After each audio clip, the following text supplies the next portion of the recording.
মামি। থাক থাক থাক থাক, বেঁচে থাকো, সুখী হও। আহ, অশ্বিনী, তুমি বিয়ে করেছো জানি না তো।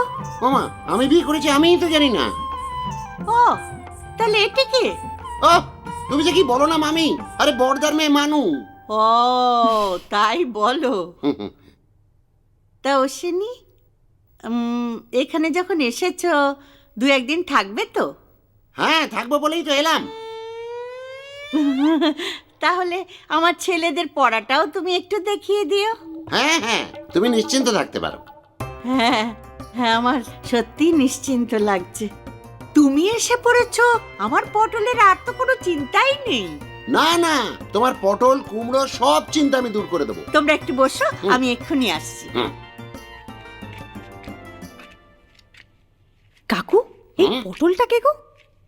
ওই আমার মামাতো ভাইদের মধ্যে কেউ একটা হবে।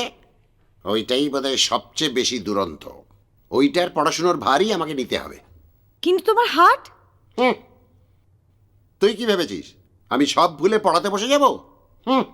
আমি বরং লেখাপড়া করে যে গাড়ি চাপা পড়ে সে ওই ছড়াটা বলে উৎসাহ দেব, আর ভর দুপুরে ওই আড্ডা মারতে পাঠিয়ে দেবো, যাতে এই গরমে সর্দি গরমি পাকিয়ে জ্বর হয়ে পড়ে থাকে, আমাকে আর পড়াতেই না হয়।